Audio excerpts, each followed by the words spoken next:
Hey there, what's going on everyone? My name is Rabbit and welcome to episode number 37 of Let's Play Through Lufia and the Fortress of Doom on the Super Nintendo Entertainment System. In our previous episode, we made our way through the Red Tower and we are here at the rooftop ready to inspect the pedestal, but before we're able to actually do that, as you can see on the screen, there's a weird ghost or water-like creature, spirit, something is going on right in front of the pedestal, and we are ready to go ahead and inspect it. So we kind of can assume this more than likely might be the infamous creature known as the Dark Ghost, because we were kind of instructed by the inhabitants of Rouen that somebody, hint hint, you know, more than likely us, needs to take out this Dark Ghost. Something happened to a fairy, I believe it was called the Water Fairy, and as a result of the Dark Ghost taking hold of either the fairy itself or the tower itself, the actual water supply for Rouen is now a swamp. So let's just go ahead and, oh, hold on. I was gonna say, let's go ahead and inspect that familiar there, but I don't want to forget, I did get a couple of potions, so we want to make sure we use them. I think, starting out with the power potion, let's give this to, because we really want to prioritize HP.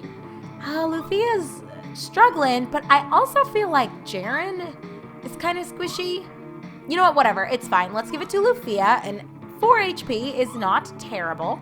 We'll do another one on Jaren, and she got 4 HP, so that is good. I've been a little garbage about remembering to use the potions. I've been trying to not make you guys watch me do too much inventory arrangement or allocation of items to party members on camera. I'd rather kind of isolate that to off-screen time, but whatever. We got time. We got time. That is the nature of the beast with me. We're not really plotting and planning anything as much as we're just diving in and seeing what happens. But okay, spell potion, I don't know. We could do, I guess Kenzo will be good. He would benefit from having a little bit of extra mana, and 3 MP is certainly nothing to scoff at, friends. So we will go ahead and give that to him. I think we're okay. I'm not going to worry too terribly much about using items to replenish mana stores yet. Let's go ahead and just inspect this thing. And Kenzo opens up by saying, "Who are you? This tower," or is this the creature talking? Yes, let me take a step back. The creature is talking to us, not Kenzo. I mean, this would be kind of weird if Kenzo was saying this. I think all of us would be like, Kenzo, you need to lay off the booze a little bit. Okay, the ciders are finally kicking in, friends. Anyway, the ghost creature thing says, "Who are you? This tower is mine. Did that dratted water fairy send you? I hate intruders." So the water fairy is alive, and this is, in fact, the Dark Ghost. So I don't think there's really a special strategy to this guy. He shouldn't be too tough. I'm going to have a Guro attack Jaren. You know, maybe what we can do, I'm thinking, we've got so many power gourds. I don't want this fight to take a year and a half. Let's give a power gourd to a Guro. I'm going to have Kenzo throw out Drain just to make this go a little bit faster, and I will have Lufia demonstrate her brand new spell that she unlocked access to in our previous episode, known as Bolt, which again, just as a reminder, the description says that it is a big bolt of lightning that does hit one enemy. So it's basically a new and improved version of Flash. So very nice. Let's just see what the spell effect looks like. So Aguro gained some attack power. The enemy lost, what did it say, 60-some defense? So this should go pretty quickly. I mean, he does a lot of damage himself. So I will actually have Jaren probably serve as my healer while Lufia continues to throw out Bolt. And Kenzo, you should be fine. Aguro, you should be fine. I'm not too worried about this. As I was opening, look at all the damage Lufia is doing. Honestly, no one else needs anything. So I guess Jaren, if you want to, we can see if we can absorb. I don't know if that really matters. This should not take more than just a few minutes, but hey, 17 mana, we will take that. And you know what? I'm going to be lame and have Lufia do the same thing, assuming this guy ends up living through this. What we could also do, I'll throw Stronger on Lufia. We could put another Power Gourd onto Kenzo. What? I already stole mana from you, and then you stole mana from me? What is this? That's a little gangster, though. You gotta respect that move that he just did. That's a power play. We stole his mana, then he stole my mana, more mana from me than I stole from him. So, okay, I see you. Okay, I like that. I like that play. But he's still gonna pay for it. We're not having this crap. Not today, Satan. We took it back. Ectoplasm. Okay, stop. Uncool to the max. That's pretty lame. Not gonna lie. We'll just do it again. Why not? He really should be going down soon, and I probably should actually heal up Jaren, but look at that. It is A-okay, friends. Like I said, this guy's really not that big of a deal, and as a result of us taking down the Dark Ghost, we find ourselves with 2,300 experience and 2,181 gold pieces. And yay! Kenzo got a level, and with that level, he has obtained 5 extra health points, 9 mana points, 6 strength, 3 intelligence, 4 magic resistance, and he learned stone, which I think we can guess just from the weird mismatched labeling of titles for spells, probably cures petrification, but we'll take a look at that as soon as we're done kind of navigating this menu here. Oh my gosh, Aguro will be getting level 20 pretty soon, so maybe we'll see that in this episode. Well, he is gone, gone, gone. Oh, and there's the fairy, and she says, "I am the water fairy. Thanks for removing the Dark Ghost. Now I can restore the lake again, and the toxic marsh under this tower will also return to its original splendor. I really can't thank you enough." You're welcome, Water Fairy. So I don't know, was he holding her hostage or she just left? I'm not sure. But look, a pedestal. Nothing really too special there. Stone. I was like, what was I wanting us to look at? But yes, it was the description for this, which is the antidote to statue, and it affects one party member. So, okay, what we had already assumed, and while I'm here, actually, we'll put that there. And now everyone should be pretty caught up in how we wanted to arrange everything. So there's nothing left up here. So now that we know that the marsh is gone, we can, you know what, while we're here, let's just go ahead and do it. I was going to say maybe we should go back and heal up first, but whatever, it'll be okay. Let's run down to that area. You may remember in our previous episode, number 36, there was a bunch of swamp water here, but now it is gone. So let's inspect these, and dun dun dun dun, we picked up the blue jade here in the red tower. Now, what I'm not sure about is why there's a green jade, a blue jade, and then a red sapphire. You would think it would be like green jade, red sapphire, and maybe blue crystal or blue diamond, blue something. I think it's weird that they have 2 different jades and then a sapphire, but again, nobody asked me for my opinion, so what does it matter? We will grab a dragon egg, and then there is 1 more treasure chest waiting for us here in this tower, and it is a miracle. We definitely could use some miracles in real life. That is for sure. Wish I could find one randomly in a box here in this house, because I still need to unpack, friends. Can you believe it? Honestly, I have been in this house for so long, and I still have so much to unpack. It's a little crazy. Now, I wouldn't say it's an absolute mess. I know I've promised you guys a house tour like 8 months ago, and it has not happened. It will come. I'm hoping this summer I will be in a better state of just mind and spirits and all that good juicy stuff, so that I can't, Aguro's almost to his level. So you know what? Let's actually just force a couple of fights before we go back to sleep and save and do everything we need to, because as you probably have guessed it, we have all 3 of the stones now. So the question is, what do we need to do with these crystals or gems or minerals, whatever you want to call them? Because we know that we can't get to Alfrea without them, and we do know that there are those pedestals, but we also know there's a little bit of a weird switcheroo thing going on with the colors and the towers and the shades of the gems. So we probably are going to have to do a little bit of backtracking and putting the right colored gem on the proper pedestal. So yes, we will be doing a little bit of bebopping around. But I did want to go ahead and force these encounters so that Aguro could happily finally obtain level 20, which gave him 7 HP, 5 strength, 4 int, and only 1 magic resistance. Do you see why I don't really want to lower that stat for him, even in exchange for boosting other stats? I just think the magic resistance for him is so key and so critical. He really, really needs it, in my opinion. I'm just gonna go ahead and heal up everybody before we go back to town to heal up, just in case. Not that there's anything too wild that should go down, but we're back in Rouen, and what do you have to say? We'll live here like we always have. Okay, we can play in the lake again, yay! So everyone should be excited. We really did reverse everything that was going on. When I was a child, I heard this: when the red ruby shines, the road to Elfreya will open. Okay, I like it. Hey, can you talk to me? The water fairy has returned. The lake will be restored. Excelente. I think there was someone else over here. Kenzo's so strong and handsome too.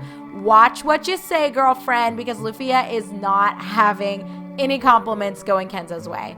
Oh, I guess I can't talk to her that way. What do you have to say? Hello, this is a gem shop. Take your time, feel free to browse. Well, I really don't need any of her garbage, honestly. Although I appreciate her being so kind and hospitable, there's nothing of value here that I need other than your inn, because I do appreciate the rates. 10 gold is, I think that's reasonable. The lake has returned to normal. It's wonderful. Today you can stay for free. Relax. Oh, yes. And that is what I mean when I say I love the rates here in Rouen. We will gladly go ahead and accept that, and I will save back over what I had saved on before here in Rouen. And yes, we will continue because we do have a little bit of backtracking to do. So why don't we actually, because we need to, as I already mentioned, I'm just trying to kind of scheme here. We've got the 3 gems for each of the towers, and we've got to kind of run back through all of them and place the correct gems on the correct pedestals in the proper order. So I guess what we'll do is we'll head back to each tower and in the correct order affix the proper gem. So I guess I'll walk you guys. I don't want to make you watch all the fights though. So, okay. Let's go back to Genova. That's the first thing, because that's going to be the closest. Can we actually run to I think it's faster. Is it? Let's just see what's up here real quick. I think this is one giant circle, if I recall correctly, and I don't even care. We are going to throw out all kinds of AoE spells because we can sleep very easily and replenish mana stores here. So I'm not worried about this. I'm more trying to recalculate where we are and what's sort of surrounding us. So yeah, get out of here. Yeah, look at this. Aguro's got such a long ways to level 21. I guess that's a way of kind of keeping him from spiraling out of control because his strength is really high. And Aguro does a lot of damage, to be honest. So I get why they maybe wanted to make it such that he's not going to be able to keep up with everyone else's levels, because he kind of scales in terms of raw power and raw damage. I think Aguro scales a little bit better than everyone else in your party. Kenzo's definitely the most well-rounded, I would say, which, you know, is the tried and true situation for a JRPG from this time, where they really want your protagonist to kind of be, I guess, the most relatable to you as the player. And I think many of us, since we're kind of the main characters in our own stories, we probably consider ourselves to be a little bit more well-rounded or have a little bit more exposure to different things that kind of allow us to grow in a variety of directions versus being one-trick ponies. Now, I say that to also kind of, you know, say openly about myself. If my life was a JRPG, I am not a Kenzo. I am more of a Jaren or a Lufia. Okay, so this is Genova right here. So I ran all this way over here probably for nothing, and 100 gold is just so flippin' obnoxious. I really could have just teleported. Okay. I wanted to just see, though, where that bridge took us, because I think I normally do just warp just to keep things short, sweet, and to the point. But okay, speaking of short, sweet, and to the point, we're here in the blue tower. Give me a second and I'll bring you guys back when we're at the rooftop and able to actually put one of the gems onto the pedestal. I don't want to make you watch all 5,000 fights that will take place between now and the rooftop. So, uno momento. You are welcome for me cutting out truly the 5 bajillion encounters I got in just to get to the rooftop. Oh, I guess I can't even show you guys where we're at in terms of our XP accrual. We really didn't get to that many fights, but it did still take us a minute to get up here, but that is a-okay because it's more XP, which means honestly more strength, more power, more might for our team, which is never a bad thing. What is a bad thing is these Horrorquins driving me absolutely bonkers. That's kind of no bueno, but we'll roll with it. But anyway, what I was telling you guys before I parted ways with you, just so you did not have to watch me running through all of this just to get to the rooftop of this tower, was I was saying if I was a protagonist in a JRPG, I would definitely not be a Kenzo. I would be more of a Lufia, and not in terms of her personality, but I think I would be more rooted, let me think here. If there was a stat, maybe it'd be either intelligence or something related to magic or emotional intelligence, I think. I think I'm pretty strong for my size. I'm petite, but I've got some good muscle tone, you know. Thanks swim team and track and field in high school. And genetics, of course. I wouldn't say it's attack power, though. It'd probably be either strength or it'd be something related to the intelligence, magic resistance, something along those lines. Agility, definitely not. So anyway, I would not be a Kenzo, either a Lufia, maybe a Jaren, one or the other. Anyway, let's inspect the pedestal, and Kenzo's blue jade does glow. Do you want to place it on the pedestal? Yes, we absolutely do, and Kenzo places the jade on top. And can we look at it? No, there's nothing else to be had here. That's okay. So we're a little bit lighter, which means we should be able to run even faster to drop off the green jade and the red sapphire. So let's actually make a beeline for the next tower. That was the blue tower. So let's head to the green next. And actually, this has nothing to do with JRPG protagonists. I'm just kind of thinking aloud actually about games in general that we've played so far on the channel and other JRPGs that we can kind of explore as we're looking into 2022. I have a few ideas of some games that I think would be really fun for us to undertake and explore together. And I was thinking the other day, I was talking to a friend who's also a very big retro gamer. Although my friend also, he is, I'd say, pretty big into modern games as well, whereas I'm kind of lukewarm. There are some modern releases that I get super excited about, and it just generates all kinds of happy feelings, and almost like a wave of nostalgia rushes over me because it's a similar type of excitement and anticipation that I had in my early teens when certain games were kind of coming out. So some games absolutely still spark that feeling, and I don't know why I ran to the left. I need to actually go to the right, but that is okay. We're getting there, friends. It's because I'm talking and not paying attention, as is the as is the way in any game that I'm playing with you guys.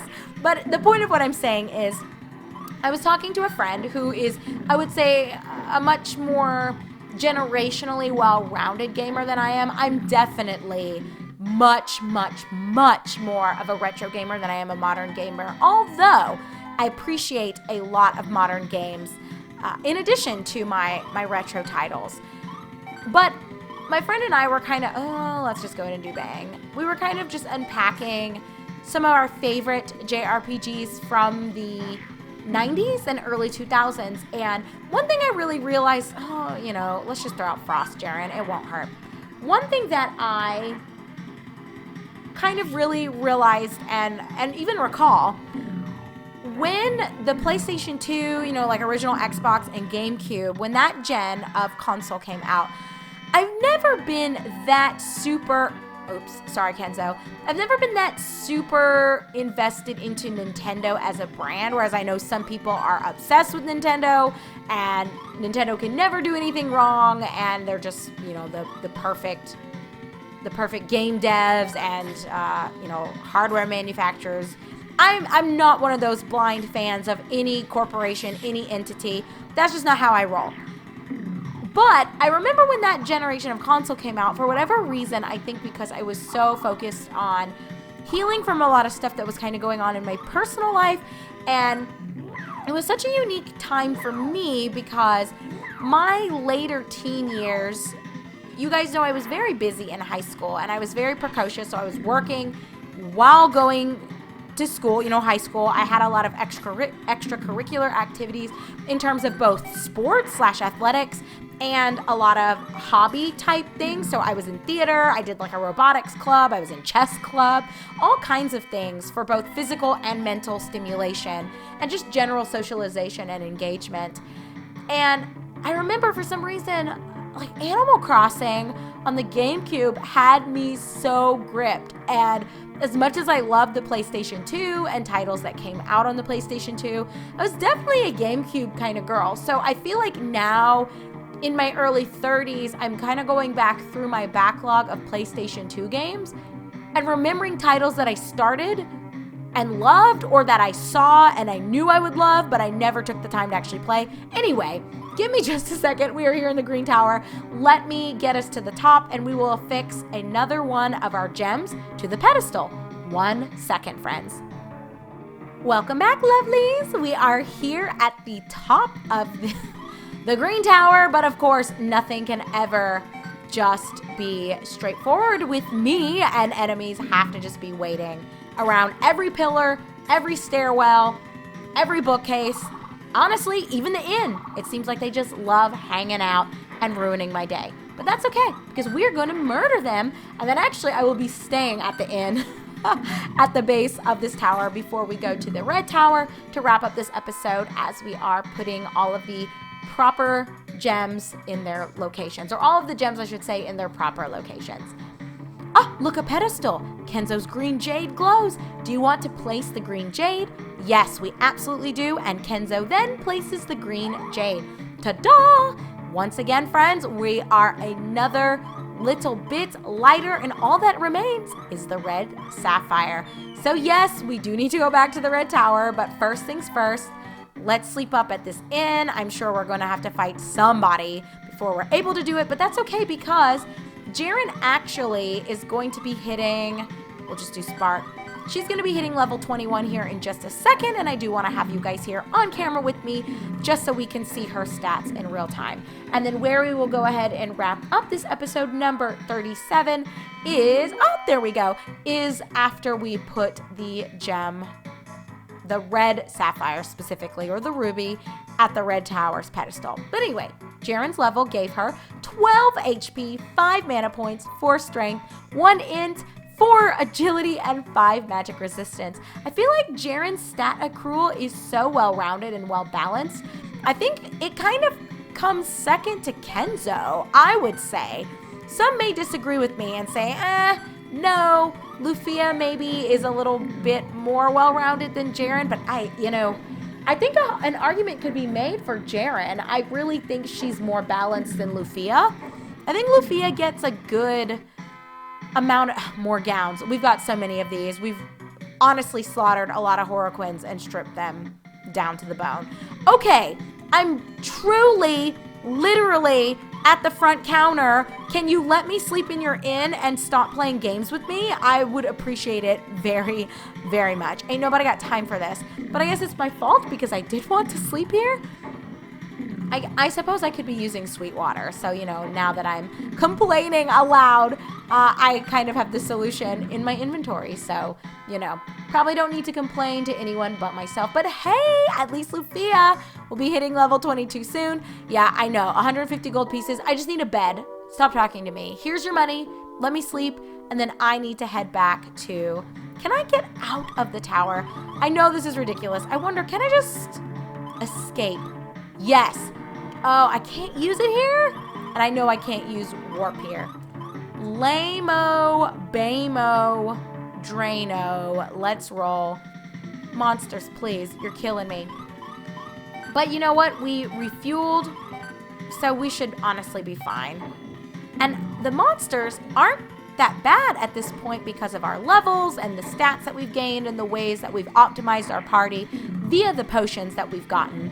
So it still is a little odd to me that the encounter rate is so relentless, because you would think, and I like that some JRPGs implemented this type of mechanic where encounters kind of potter off a little bit, especially when you can see like sprites on the map. So on the field, we'll go to Rouen. And so some enemies will either avoid you actively if your levels are high enough, or they'll at least not actively try to engage with you. They're not going to start crap with you because they know it's a losing battle, right? Why would you start crap with someone 5,000 levels higher than you? It makes no sense. Hey there, friends. I know we're not quite at the top of the red tower, but I wanted to bring you back because Lufia did gain a level, and we are almost there. So, 6 HP, 8 MP, 3 strength, 2 int, 5 agility, and 6 magic resistance. So, very, very nice. Poor Aguro should eventually be getting there. Please, game. Please. Please. We're so close. Just let me get to the top. Let me get to the top, please. I'm like pleading for it to give this to me. But it's almost there. Anyway, so the point of everything I was saying before I gave you guys a bit of a break while I was making my way through the tower and through all the encounters that are slowing me down to get to that pedestal, I was just sharing that as we're kind of looking towards 2022, and another ear tip, very disturbing, and games that we can be playing once, we start throwing things back in rotation. I think we have a lot of magnificent options, to be honest with you. But we'll table this conversation. Let's go ahead and turn it over to the crew saying, look, a pedestal, and Kenzo's red sapphire glows. Do you want to place the red sapphire? Yes, we do. So Kenzo places the red sapphire. I hear something, says Jaren. I don't hear anything. Only I can hear it. The voice of the wind. The whisper of Shilf. What do you hear, Jaren? A magical spell. Alfreya's spell. Is it possible? Away we go. Yay! So we did it. And what is this? Are we possibly on a new continent or island? Outside of where? Let's just head in and... Alfreya! We made it! Yay! And that's a good point for us to part way, friends. So when we come back together in our upcoming episode, number 38, let me be specific, we will begin making our way through Alfreya. I'm guessing all of the creatures here will maybe recognize Jaren, maybe they won't. It was revealed to us that she's only a half elf, so I'm not sure how all the inhabitants of Alfreya will respond to a bunch of humans and a half human just randomly showing up, but we will find out together in episode number 38 of Let's Play Through Lufia and the Fortress of Doom on the Super Nintendo Entertainment System. But until then, friends, take care, be good, and thank you so much for joining me thus far in the adventure. Let's go ahead and part ways, and I'll see you in just a second.